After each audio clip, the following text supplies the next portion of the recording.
Finally got to see what this new next-gen aero short track package was going to do on a true short track, and it failed miserably again, like it failed last year. What's going on, y'all? I'm Brandon Atlanta Man Bang, coming to you live right here, Coach's Corner, the center of the universe, Thunderbolt, Georgia. Another episode of Rubbin' and Grubbin'. Rubbin' is racing, grubbin' is tasting. Hope everybody's having a great Wednesday night, man. I would say we got a lot to go over. We do got some news. Martinsville, you can nap on that one, but we'll talk about that in just a bit, man. So getting it started, getting into that word of the day. So if it's the first time you ever tuned in, the way we start this game and play this game is LB, producer here, is going to throw up a word. Every time I say that word, you're going to take a sip of your favorite adult beverage. I always like to say it's age appropriate as well. So if you're under the age of 21, you want to stay up late, it's Wednesday, halfway through that school week after some spring break a couple weeks ago. You know, probably got some stuff going on, maybe some late homework, behind on assignments. Hey, get some Kool-Aid, sweet tea, Red Bull, stay up and play along, man. So last week's word of the day was chase, which, as we all know, my boy came back last week. I'm sure I said that quite a few times. Probably had a really good buzz on by the time the show was over with. So glad everybody had a good time, played along. This week's word of the day is going to be, I have no idea, but every time I say it, take a drink, y'all. So getting right into that NASCAR news, got to wish a few happy birthdays out here. Jeff Bodine, happy birthday. Had a birthday yesterday, I'm pretty sure. Might not have Hendricks Motorsports around without Jeff Bodine, man. That was pretty much the last straw in the hat there at Martinsville. Got that win, and the rest is history. I mean, pretty much the winningest organization in NASCAR outside of Petty family. I think he probably got more wins than Petty. Got the championships for sure. So at the end of the day, man, got to give a big shout out to him. Happy birthday, brother. Let's see, you got a happy birthday to the cat in the hat, man, Mr. Jack Roush, man. So, hey, awesome Ford. Lawrence throwing up cuss words already. You know, I'll throw a dollar in there. He's throwing up symbols. So, at the end of the day, man, happy birthday to him. Cool story about Jack Roush is in the motorhome spots we have in Atlanta, his brother actually used to camp a few spots back from us. So, I got the pleasure of meeting him and talking with him as a little kid growing up, autographed numerous times, really cool guy, and pretty much, I mean, a huge staple in the sport of NASCAR. So, I mean, if you followed it for that many years, you know the name Jack Roush. You know it, obviously, on Mustangs, trucks, everything else they put it on nowadays. But really cool guy. Got to wish him a happy birthday as well, man. So if you tuned into that race, man, as you all know, Young Money Kyle Larson came home victorious to grab a hold of his first clock right on time, man. Hey, awesome win. He admitted this is probably one of his worst racetracks, and to win that clock means a lot to him. Definitely means a lot to Hendrick Motorsports to win there. I mean, man, absolutely astronomical amounts of wins and laps led there. Over 10,000 laps led. I know Gordon's got, I don't know how many clocks, enough that he probably gave them away to every cousin, uncle, nephew, niece. I mean, Johnson got a lot of them. Elliott, I mean, come on. The list goes on and on and on for Hendrick and clocks, man. So, you know, awesome deal there. You know, the 5-car, always historic for Hendrick, and what a better place to win there at Martinsville for sure. So many drivers upset with the non-ability to pass, man. That's a big thing in the news. Denny Hamlin talked about it on his podcast. Dale Jr. talked about it and what needs to change, you know. So my thoughts on it, like I said, I mean, hopefully they get it fixed before we get back there into, you know, the championship race, you know, playoff race there later on in October, I'm pretty sure. Pretty much that last cutoff race for the championship four. So hopefully, man, they get it lined out. My opinion, I'll talk about it a little bit more. No doubt in my mind, NASCAR will get it figured out. I mean, if the drivers are speaking, the fans are speaking, the product on the racetrack speaks for itself. Come on, man, it's got to change. I mean, we got to get, Martinsville is a true short track. We got to get the passing back. We got to get new tires, meaning more than old. All the strategies that come in with it, and we just lack that. So we'll talk more about that in a bit. But there again, not one of my favorite for sure on the season, man. So if you haven't yet, please go out, like, share, follow, all that social media we got out there. Man, you can find Rubbin' and Grubbin' on Facebook. You can find us on Twitter. You can find myself. But most of all, make sure you subscribe to that YouTube channel. We're still giving away this Harvick helmet. When we reach 500, I think Lawrence set the bar at, which we're a good bit away from that. But I do have a giveaway, and this is what I want to talk about. I didn't bring it up tonight, but I will bring it up next week. We're at 282 subscribers right now. I'm going to give away something if we hit 300 inside the next month. So the next 30 days, if we hit 300, which isn't much to go, I mean, we're talking, 18 new subscribers. If we get to 300, I've got a real cool little thing, NASCAR memorabilia I'm going to give away. It's a Dale Jr. mini hood from '06. The thing still has shrink wrap on it. It's brand new, never pretty much been opened. I don't have the box it came in, but it's a hood, man. Dale Jr. Budweiser hood. I know Bud's going through some shit right now. But at the end of the day, y'all, it's an awesome piece of NASCAR memorabilia if you don't have one. So I'm going to give it away as soon as we hit 300 subscribers. There's not many to go. I'll ship it out. Shipping costs, everything free. Just make sure when you comment on there, go ahead and put new, put something on there so we know you're a new subscriber. But all 300 subscribers will be eligible. The way that we figure out who wins it, if anybody wants to know, is we ask Alexa. Okay, it's just simple. We ask her to pick a favorite number 1 through however many followers, 300. Whatever number she picks, that's who wins it, man. So at the end of the day, cool little giveaway. But like I say all the time, the more eyes and more subscribers we get on the show, hopefully the more people it reaches out to and touches, and hopefully the more money we raise for the charitable events that we do here on the Checkered Flag for Charity, and other things we do here at Coach's Corner for charity that all stays local in the Savannah area, man. So make sure you subscribe to that channel, y'all. So, like I said, we all know the 50th anniversary, we did the 50 greatest NASCAR drivers of all time, which is an amazing list, okay? Now we're doing the 75. We're adding 25 more to it. I think it's 5 a week for the next 5 weeks, I think is how that goes down, or a month or something. I think it's a week. But anyways, coming in this week, let's see, you've got Kyle Larson, Randy LaJoie, Casey Kane, Greg Biffle, Mike Stefanik, and Sterling Marlin, man, all named into that top 75 greatest drivers of all time. One thing that I have to say, which I'm going to write, this will be in the hard right turn next week. I carried on last week's this week. You're going to get my feels on that here. So make sure you tune in next week and what I feel about Hall of Fame, 75 greatest drivers of all time, and where we go from there, okay? Congrats to John Hunter Nemechek on his win at Martinsville, man. Big win there, burned it down, caught the tires, the rubber on fire, and the wheel hubs and the wheel wells there. Pretty cool burnout, man. Awesome win for him there. And got to give a big shout out to Corey Heim as well, man, winning that truck race, rain shortened. Did some love from me and Lawrence there, and rubbing and grubbing on our weekly bets. So hey, I can't be mad at him. Can't be mad at the rain, man, for sure. It got us a little bit of money there. So really enjoyed that. But got to give them a big shout out as well, man. So let's see, while we're on Xfinity, man, let's give a big shout out to Derek Kraus as well, right? That's one of my favorite guys, Lawrence, to tell you, when he was driving the 19 truck at Atlanta. I said, man, he was really fast, just kind of couldn't get that track position to get up front. And that was the last truck race before the reconfiguration into what we have now. So really talented young guy, but, starting an Xfinity series twice and has 2 top 10 finishes, man. So I think that's something to be said. An amazing young talent. Keep your eye on them, and Derek, man, keep it up, young buck. Doing a good job, man. So, big news coming out of, the appeal program there for NASCAR and points. Colleague got all their points back, man, which I think is the right thing to do, right? We talked about it a few weeks ago. Hendricks appealed. They got all their points back, playoff points and driver points. The monetary fine still stayed there. Same way with Colleague, which I think is only right. And NASCAR themselves asked the final appeal officer to give them back their points. So I think that's a big, pat on the back for NASCAR for doing the right thing, asserting their power in their sport and saying, hey, look, it's kind of not right. Hendricks got theirs back. Let's give Colleagues back as well. So they get it back, the 75 driver points and the playoff points there, and that pays dividends for that small team, especially Justin Haley having a pretty decent season so far. Not great by no means, but pretty decent. So as long as they keep it up, hey, man, they got a chance maybe to make the playoffs. Going to take a win, I feel, as many different guys are winning this year and how it's going down. But at the end of the day, I like to see a small team like that not get restricted as a major like Hendrick Motorsports did. Get them back, man. So big kudos there again to NASCAR. Got to give them a pat on the back when it's due. So good job for NASCAR there doing that. So breaking today, 3-car of RCR and Austin Dillon, one of our buddies on the show. Rubbing is racing and grubbing is tasting. Got penalty, man. Level 1 penalty. Got fined, some playoff points, driver points. I think he dropped from 21st to 28, somewhere around in that ballpark.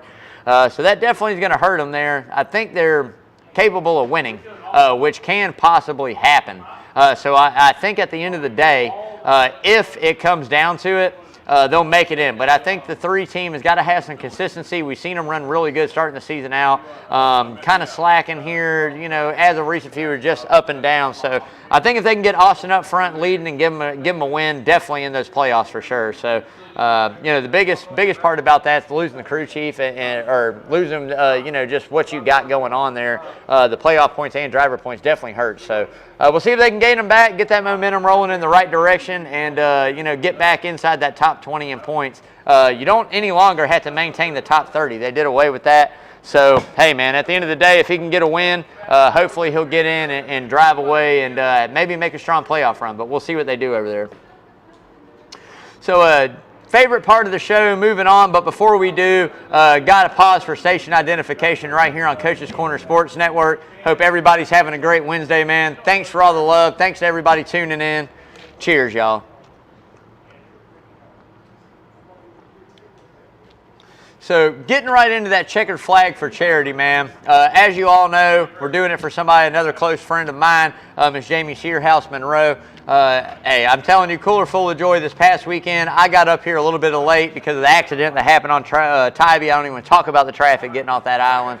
But at the end of the day, Cooler got up here a little late, so we're rolling it right over into this week. Everybody that got in last week is still eligible. Don't have to be present to win this one if you are. Awesome. But it'll be here again. And like I say all the time, man, everything we do up here for the Checkered Flag for Charity all stays local. Kyle Larson, the 5-1, anything under Christopher Bell in that 20 is always going to be a 20. So that's $20 more that goes in for Miss Jamie. And I just want to tell everybody thanks for all the support throughout the first part of the season that we've gotten on the Cooler Full of Joys.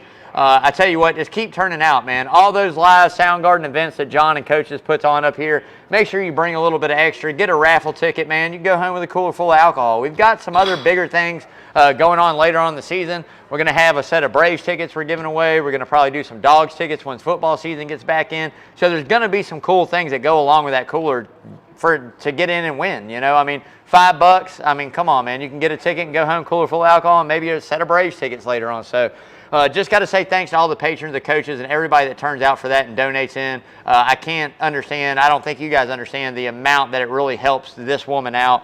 You know, if you don't know her story, lost her husband and as well, turned around and within a short amount of time lost her mom as well. So readjusting to life, readjusting financially, readjusting to how to take care of her family, father, everybody that's involved there. And it is an amazing family. If you don't know them personally, you really should because they are amazing people. But like I said, man, keep showing out. It doesn't matter, like I say all the time, if you're here at Coaches, want to donate in, pennies, nickels, dimes, 10, 20s, 150s, whatever you got to give, man. Stop your waitress, stop your waiter, your bartender. Hell, if you see John and Adele walking around in there, man, stop one of them, say, hey, I want to donate in a Checkered Flag for Charity. They make sure it goes to the right place, man. And again, the best part about it is it all stays local right here in the Savannah area, man. So thanks again to everybody out there. So getting into my second favorite part of the show, but before we do, got to give a big shout out. You see it right here, Mr. Parker Eccles over there at Arbor Man, one of my main sponsors for the show. Hey man, I love you. Like I say all the time, is that any kind of tree service you need in the Savannah area, make sure you give Parker a call. You're going to see that number scrolling all night long on that screen. Locally owned, locally operated, insured. I say it all the time, if you're not sure of what you need, whether it be an estimate, hey, give Parker a call. I'd be more than glad to come out, take a look, give you a number, and go from there, man. But doesn't matter if it's tree trimming, limbs getting cut back, full tree removal, stump grinding, does not matter, man. No job too big, too small. Make sure you give Parker a call over there at Arbor Man. Again, you'll see that number scrolling all night long, man. Parker, love you, brother. Love the koozie. Rocked the hat last week. I'll definitely be rocking that out. We'll have to sit down here some point in time, me, you, and Mr. Harrington there, and talk about next season and what we can't do and what we can't get worked out, man. But love you, brother. Thank you for everything you do for me, man. So getting into that who's hot and who's not, we'll start it out with the who's hot. And clearly, after that win last week, Kyle Larson got to take over the top spot, man. I mean, Kyle the Martian Larson is just on a tear. I think he's fallen back into 2021 form. If you ask me, I mean, the championship year for Larson, I mean, I think he won, I don't know, 13 races, 12 races, 10 races. I don't know what the hell he won, some crazy amount of numbers. But at the end of the day, just a dominating season. And I think him and Cliff Daniels have got this new next-gen car for the feel of what Kyle wants. That's one of the best duo, crew chief, and driver duos in the sport, period, hands down. You cannot deny that. The wins that since they have, once they've been together, speaks volume for themselves. The dominating fashion that they do week in and week out, bringing fast cars. Man, it's a Hall of Fame pairing. When this is all said and done, if they stay together, like a Jimmy and a Chad Canals, like Jeff Gordon and Evernham. Gordon did it with a couple different ones, but at the end of the day, man, it's just a Hall of Fame crew chief driver, scenario there. And it doesn't hurt when you're racing for Hendrick Motorsports, the best there is, the best there was, and the best there ever will be in auto racing as far as NASCAR goes, man. So at the end of the day, you heard it here from me out of my mouth. Kyle Larson taking over the hot spot, baby. Lawrence will like this. Not his favorite driver, but it is that cuss word he likes to throw up, that blue oval. Joey Logano, I tell you what, man. Second place finish there at Martinsville after having a lackluster day, running 20th, in the 20s, man, most of the day there. Figures out a way with his crew chief, Paul Wolf, to bring it home second. Got that track position, made the right call there at the end of the race. And I tell you what, I've said it, I think I said it the past couple weeks, I'll say it again. Paul Wolf, to me, is one of the brightest minds. I said it when he came out with Keselowski. Just the way he thinks about strategy, the way he plans a race, he's a very smart mind on top of that box. So another really great crew chief, and that's what champions do. Champions figure out a way to minimize point loss and maximize finishing position to gain those points, and that's exactly what they did over in the 22 Penske last weekend at Martinsville. So got to give credit where credit's due. There again, not my favorite driver, not my favorite manufacturer, but hey, man, looking strong, looking like, there again, they're going to be right there in the hunt for another championship. So keep an eye on Joey Logano and that 22 team as we move forward for sure.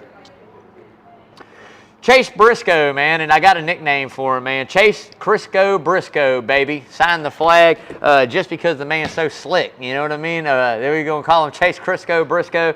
Finds a way, top 5, man, with a middle broken finger. Had that surgery this week, healing up. But to have 2 weeks running and finishing top 5, I think he had 2 top 5 finishes there back-to-back from the Bristol Dirt and into Martinsville. Man, that's an awesome run to have a middle broken finger on his left hand. That one stays on the wheel majority of the time. So good run there. Like I said, driver of the 14 is coming into his own. I think a lot of people kind of doubted that talent, and it's really just because of the inconsistency. So I say it all the time, consistency is a big deal in this sport. You don't always have to be the best week in and week out, but you got to be consistent. You got to maintain those top 10 runs, top 12 runs, maximize stage points in the stage air that we're running, and figure out a way to win when you can. So hadn't got that win yet, but I tell you what, I think that, if you look moving forward, he's got some really good racetracks coming up. Stuart Haas was really fast there at Martinsville. Maybe didn't get the win and get the finishes. We'll talk about that a little bit further in the show. But that 14 team is probably the strongest outside of Kevin Harvick. I would put those guys both neck and neck over the last 4 or 5 weeks. So just got to see what they do moving forward, if they can get it consistent and lock it in, bring fast race cars, no mistakes, and maintain those points. Look out for Chase Briscoe. Might make a playoff run there. So moving into the who's hot or the who's not, man. And look, I hate to do this because I really thought we were going to see him do something this year. But Legacy Motor Club, man, they have just not had it together this year. I think we expected big things moving in with the addition of Jimmy Johnson coming into ownership and the direction he's headed. And there again, Eric Jones having really good runs there, starting out the season and getting that win in the Southern 500, which is still possible. I mean, we got a long season in NASCAR. You got time to bounce back. And there again, in today's point system, pretty much you win, you're in. So I think they can do something, but we just hadn't seen those good, consistent runs. We hadn't seen fast race cars. I mean, let's see here. You got Noah Gragson on the struggle bus for real, Eric Jones on the struggle bus. And there again, I think they got to get it together. In this day and age, with what we're opening up, the 4-car opening up, we don't know what Eric Almirola is going to do. I don't know if it's another year. I don't remember that contract deal, if he signed 1-year extension, if it's 2.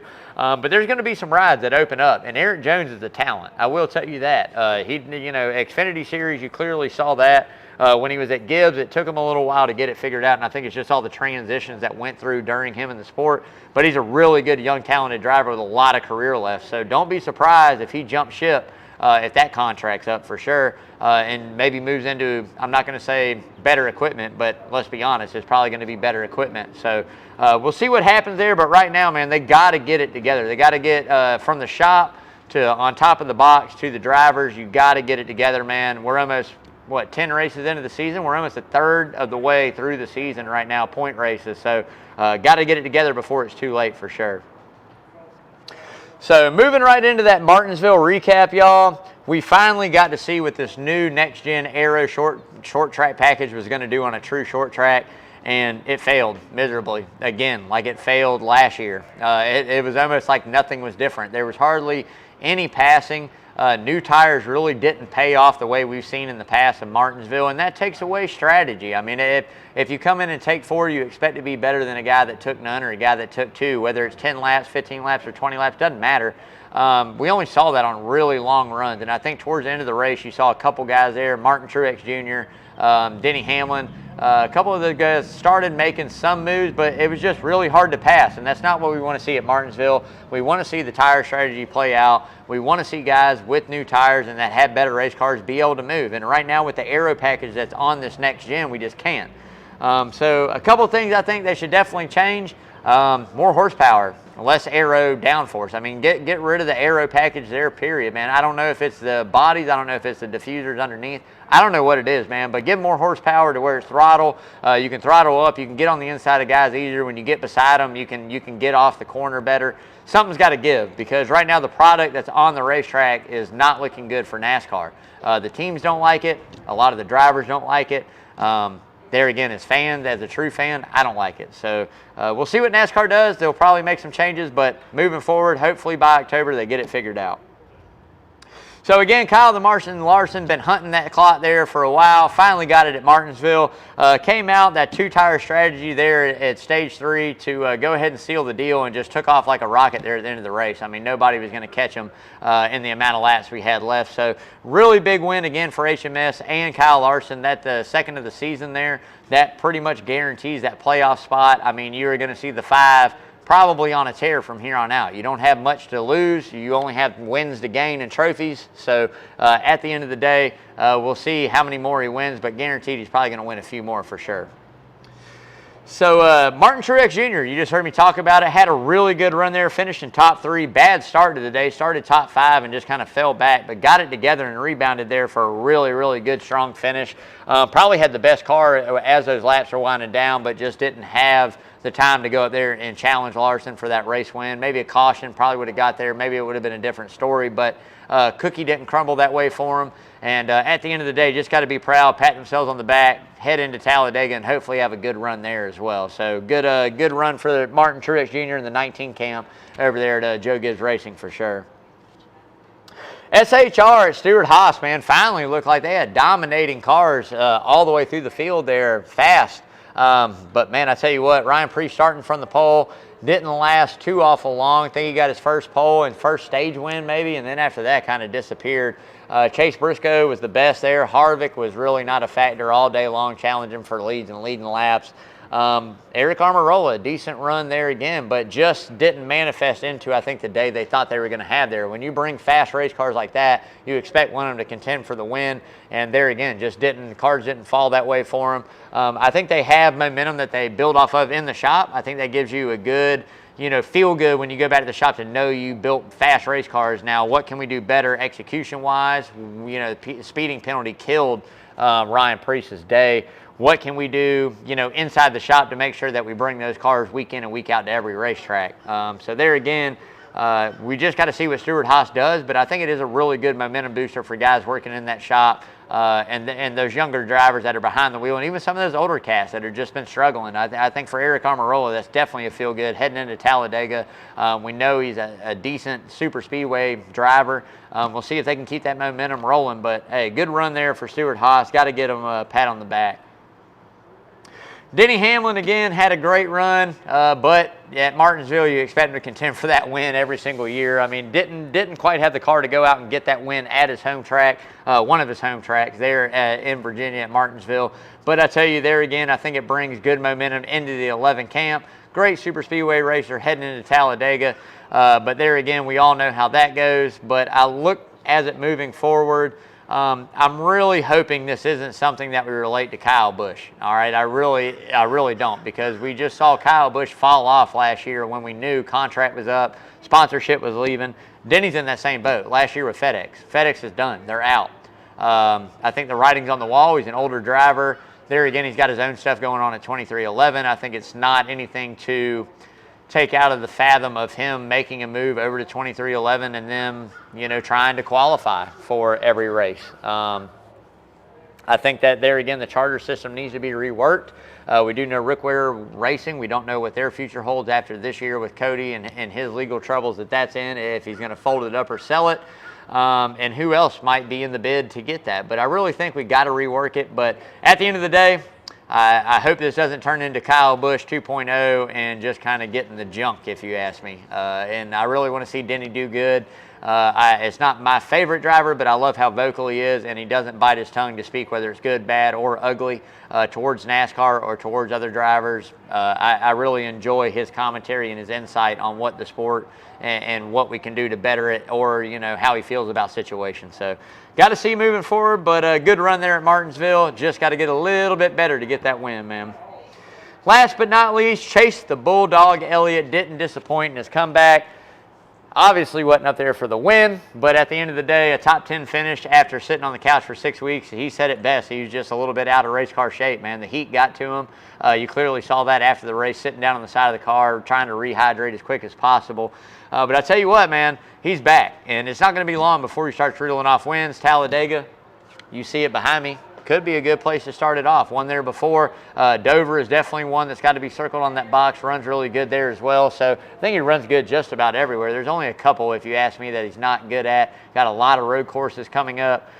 Chase is going to win some races. I'm still taking over 5. I'm still taking over 5 wins on the season for Chase Elliott. It's a big number, but we're not even a third of the way through, and a lot of racetracks left for him to do. But glad to see him back. NASCAR is glad to see him back. The ratings had to be better than what they've been with him out. The Chase factor is real. So tune in. If you're a Chase fan, make those numbers go up. Pull for that Georgia boy and that Bulldog, man. Chase, glad you're doing good, brother. Glad to see you back and healed up real good, man. Got to go out and get that win, brother. That's what we're all waiting on. Gonna erupt when you do, man.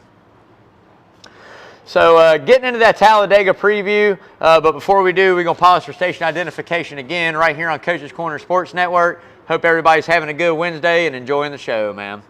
All right, man. Getting into Dega, here we go again. Another shot in the dark. You might as well go ahead, put everybody in a hat, shake it up, draw a guy out. They got just as good a chance to win this one as anybody else. Some guys specialize in this, but all we know is it takes one big mistake and half the field could go bye-bye. So looking forward to it. I mean, to put it into perspective how big Talladega is, it's NASCAR's biggest track as far as oval goes, or whatever you want to call it. 2.5 miles in length, high bank, super fast, very aggressive with the next-gen car. But to put it in perspective, every SEC football stadium could fit inside the infield at Talladega. That's pretty amazing when you put it in, and you've been to some of these college stadiums that hold, you know, 90,000 plus folks. Neelam out there with 100, Georgia's right under 100. I mean, just think about that for a minute, man. These are really big facilities, and all those could fit in the infield. So gonna expect a really crazy race, man. I don't know who's gonna grab the checker, but make sure you tune in. I think coverage starts at 2 this weekend on Fox. You've got the race begins right around 3:10 will be that green flag dropping, I'm pretty sure. I tell you what, could it be a new winner for the 2023 season, or will it be a repeat? I've got some guys picked out I think it's going to do good, but you got to tune in Sunday and find out. So make sure you do, man. Getting into the top 5, this is difficult for me. This is always difficult. The Daytonas, the Atlantas, the Talladegas, these are all really difficult racetracks for me to pick, okay? These are very difficult because there again, like I said, anybody can go out and win it. We know some guys specialize in this and do better than others, but at the end of the day, we've seen favorites wreck early in the race and be done. We've seen them be all the way down to coming to a green, white, checkered, or, final lap and wreck. We've seen them 5 laps after leading all day wreck. So, number 1 for me, I think just the consistency and just the safe bet has got to be Joey Logano, all right?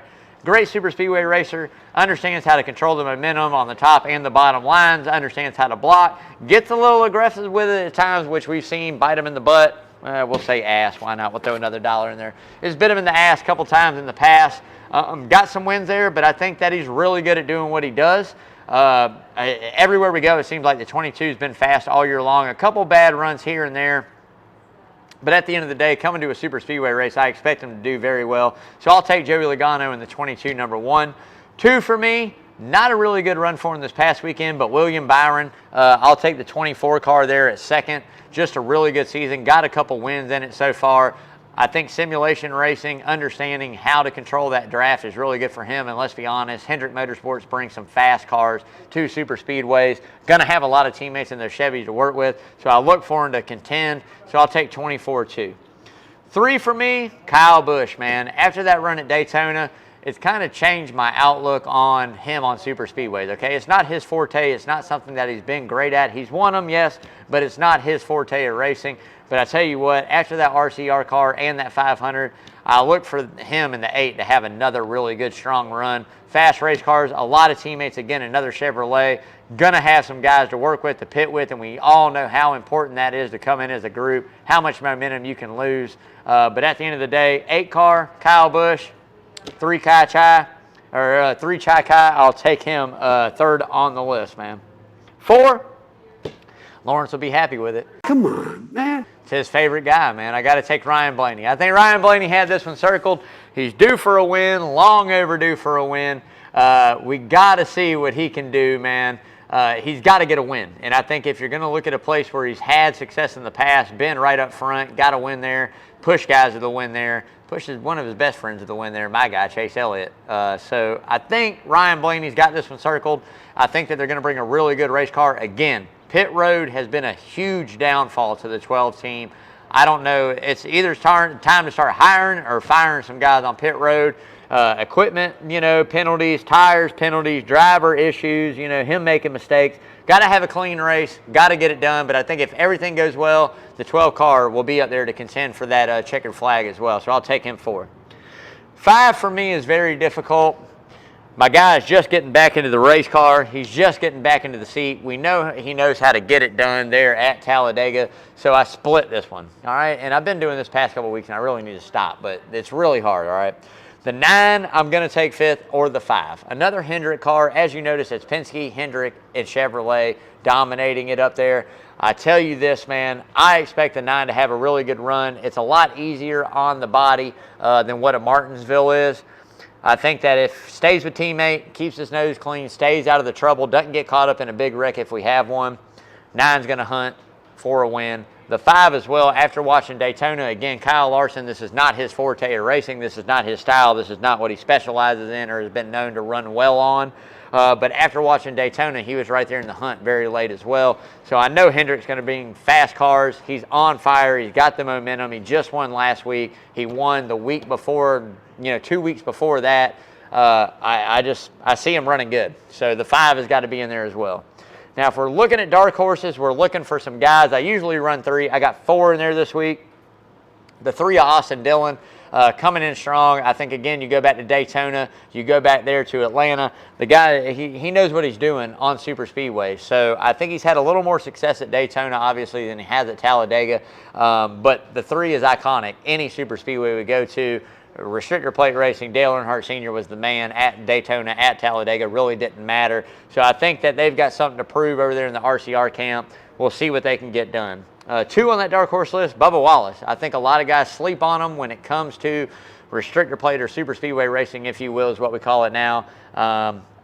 He's a good talent behind the wheel. There again, if he can know pit road issues, which here it's not that big of a deal unless it's late. You can't do it on that final stop. I mean, you can go from 25th to 5th in a matter of a handful of laps at Talladega. But the 23 does really good. I think he's kind of come into his own and found his own knack for doing good at super speedway racing. So I'll take him as a dark horse. Daytona 500 winner, Ricky Stenhouse Jr., I think he's got to be on that list. I think that, there again, he showed what he can do at Daytona. He's shown what he can do at Talladega in the past. I think there again, you got to keep an eye on him. Last but not least, I think a lot of guys are going to sleep on this guy, and it's Brad Keselowski in that 6.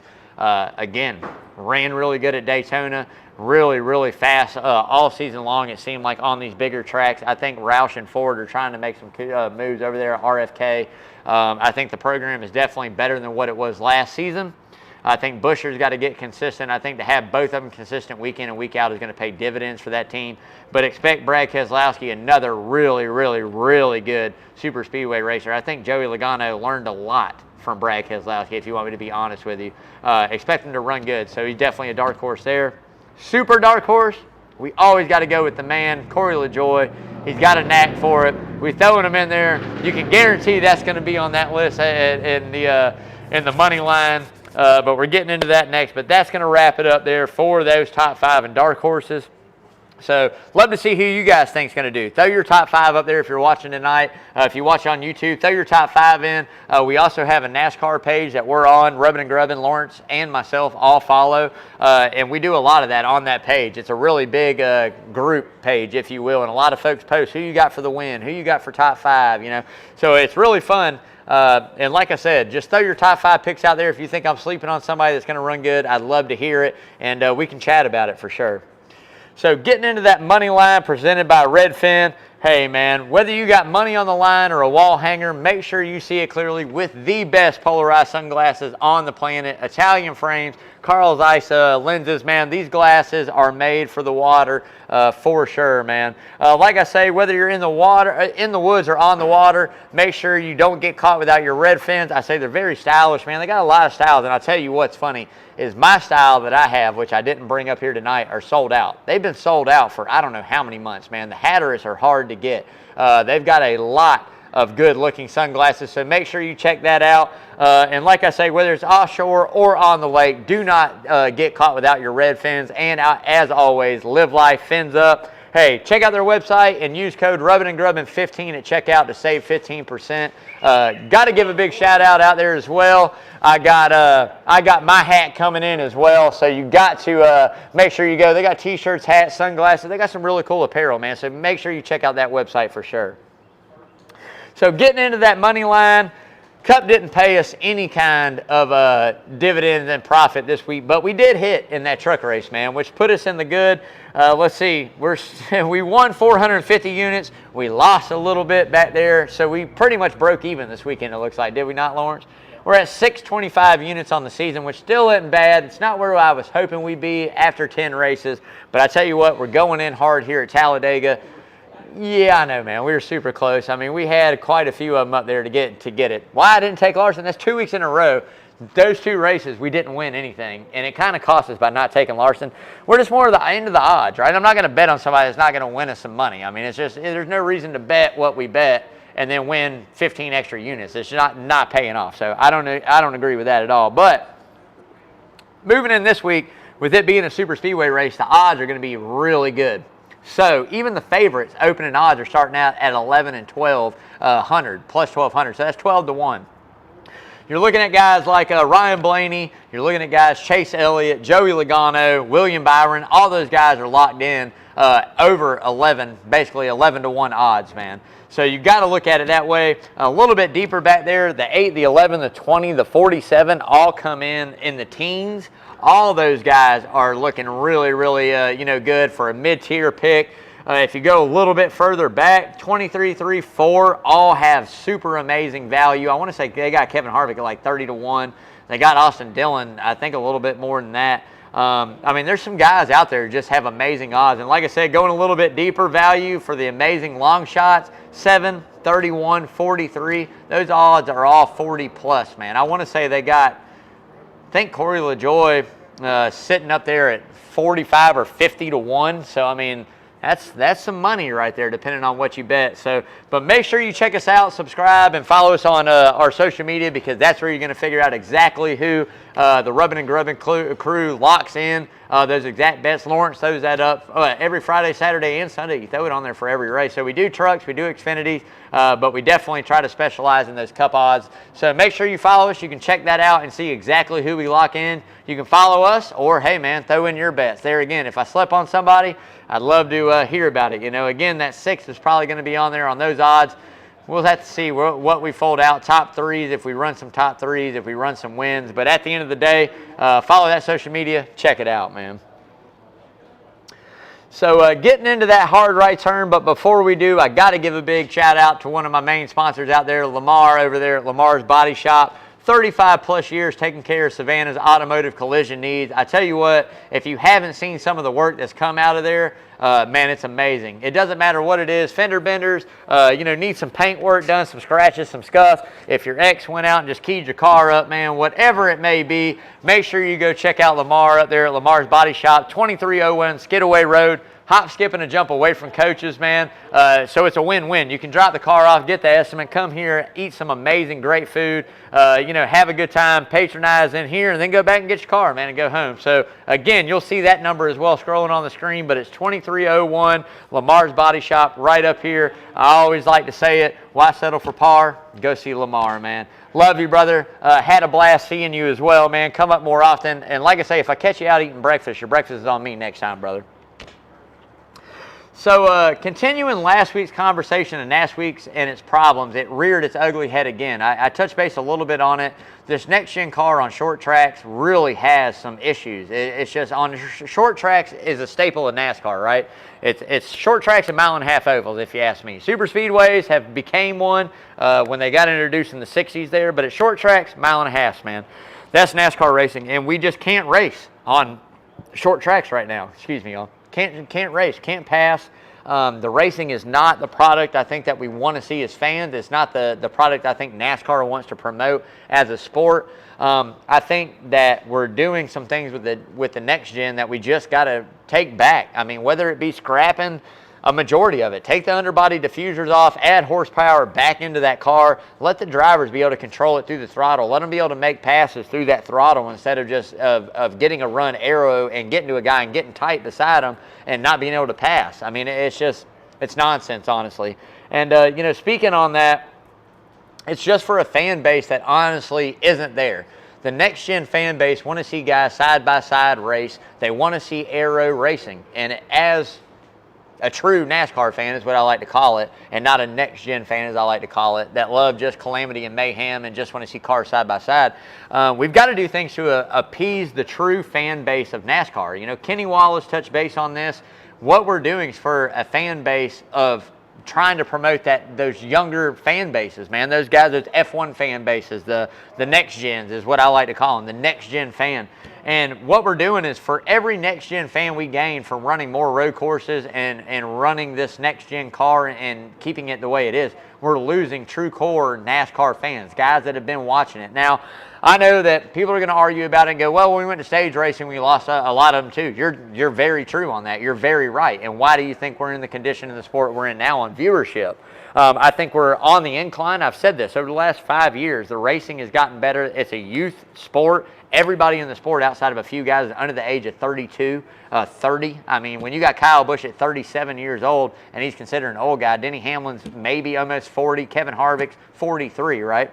We know the sport you can race well into your 40s and be competitive, but they're all young. They're very young guys, and I think trying to attract people in that age group is what they're trying to do, but it's not paying off. Unless you were taught by an older guy, an older NASCAR fan as I was, and I try to teach people that are younger than me about the sport of going, hey man, it's not about the glam, the glitz, and the glitter of NASCAR. It's about true NASCAR racing. It's about guys bringing really good cars to a racetrack and outperforming other really good drivers that bring really good cars.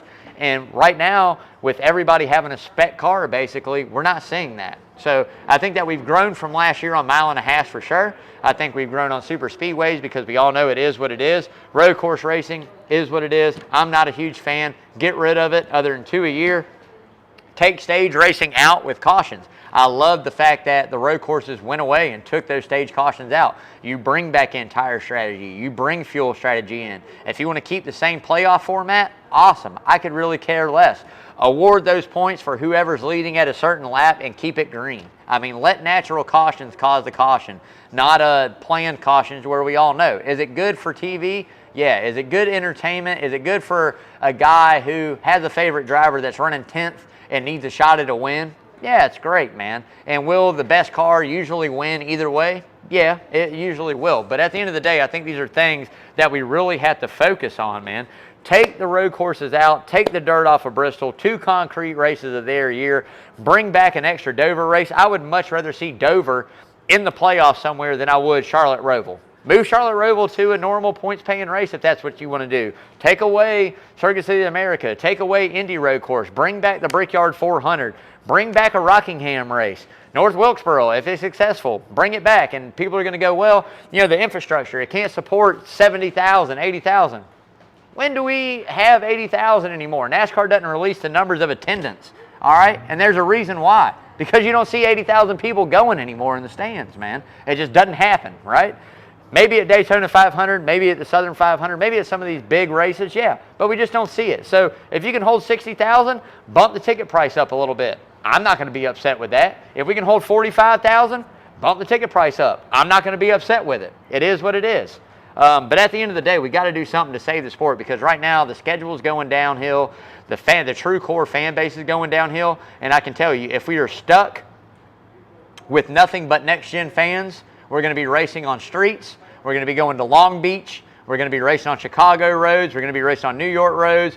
Right, our fan base is just going to dwindle away. It's not going to be what NASCAR is, you know. And so, at the end of the day, man, like I said, run Atlanta a 1.5 mile package, a normal 1.5 mile package on the new Atlanta, and run a super speedway package one of the races. I don't care if it's in March. I don't care if it's in July. These are all ideas that we can try to do to better our sport inside of what we're given, instead of bringing in new venues, instead of getting rid of old racetracks that had 2 races and bringing it back to just a single race and bringing something new. 5, 6, 7 road courses is too much. 2 to 4 a year max. So you can rotate them. You can have 2 consistents and 2 that rotate. There again, when it rotates back to being that road course's turn, you're probably going to have a sellout crowd because they've been waiting for it to come back.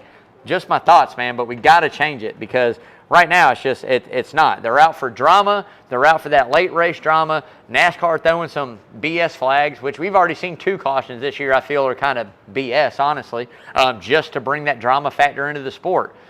We got to get rid of that. We got to get back to the true core NASCAR fans. If we're giving all this to the next-gen fans, something's got to be given back to the true core. Otherwise, we're going to lose it all. So I don't want to see it go away. Kenny Wallace hit it right on the head. If you hadn't said it yet, go check out his video on his YouTube show. I'm going to try to reach out to Kenny and see if I can't get him maybe to do a little guest appearance on here. I watch his show. I love it. I think it's amazing. Herm is awesome. It's such a personality, man. Yeah, we're going to put that in the universe. We're going to get Herm on the show. I'm going to work on it. But what an amazing dude. And just the stuff and the insight that he has into the sport, I agree with him. I've been talking about it on here for the last 1.5 years. I agree 100%. So at the end of the day, man, just always got to have a good time and got to get back to those core fans, man. So that's going to wrap it up for the hard right turn. So on to the grubbing, man. I got some grubbing stuff here. We didn't dress them up fully, just so that way I'm going to take at least one of these home. Lawrence is probably going to have one as well. But we got some Martinsville hot dogs. In honor of Martinsville, man, we're going to load them up all the way. Got the straight fries. We got slaw. We got onions. We got cheese. We got chili. We got everything that you can possibly want to dress them up. Let me tell you, hot dogs out of here are amazing. I say it all the time. Coaches, if you have not had the food out of here, anything on that menu is great. And the best thing about Coaches is if you want it a different way, if you want to do a buffalo hot dog, I've never had one, could be good, I have no idea. If you ask for it, they'll probably do it for you. But I say it all the time, great food, great fun, great times, great atmosphere here at Coaches, man. So come out, support this local business, get something off the menu, have a couple cold beers, man. It's an awesome, awesome place to be, man. Got to give a big shout out to Coach DeMasi, Coach Carl DeMasi. He's still recovering from some surgery there. Hopefully he'll be back this weekend, this Saturday, with that Carl DeMasi Sports Report. It is amazing, live usually every Saturday, 9 until. Coach does an awesome job, not only covering baseball, national sports news, but prep sports here in the local area. It doesn't matter if it's swimming, lacrosse, golf, hockey. I don't know what all. I know hockey's got to be something they're getting ready to work on, man. If bass fishing is now an official high school sport, something hockey's got to get in there, man. Football, basketball, Coach covers it all. But like I said, make sure you show him some love. Subscribe to his YouTube channel as well. And tune in live right here at Coach's Sound Garden every Saturday, 9 until, for that Coach DeMasi Sports Report, man. So getting into the outro, and look, man, I usually use this to talk something about that's going on in our world today. And this one's kind of close to home. And I'm going to relate it to this and just what's going on. And I really don't like to get involved in things like that. But at the end of the day, Trent and, excuse me if I mispronounce your last name, Leader Camp, let me tell you the stuff that's going on down in the Brunswick area with this kid, man. This is a young, I want to say 18, 19-year-old kid. There again at a party after a prom, or it was a get-together at a house. Dropped off at the hospital by some people, a 0.46 blood alcohol level, man, which the equivalent of an adult, that's 20 drinks, okay? That's 20 drinks. A 0.46 is pretty much death. That can be fatal. 6 breaths a minute is what he was taking off on a ventilator in this hospital. The DA down there in Brunswick, says he wasn't forced to drink this. It was voluntary. I get all that. But the spray paint, they spray painted him. I don't know if they peed on him or he peed himself. But at the end of the day, there's nothing voluntary about being bullied. There's nothing voluntary about having this happen to you around people that you consider friends or acquaintances or people you even go to school with, man. And this isn't just here. It's everywhere in America, right? Every single youth is so distracted by social media and what goes on, right? So instead of somebody stopping this from happening, instead of somebody stepping in, friend or not, just being a teenager at 18, 19, you know what's right and wrong. Hopefully your parents taught you. Nobody steps in. You know what everybody does? They pick this up right here, they hit record, and they film the bullshit that happens, all right?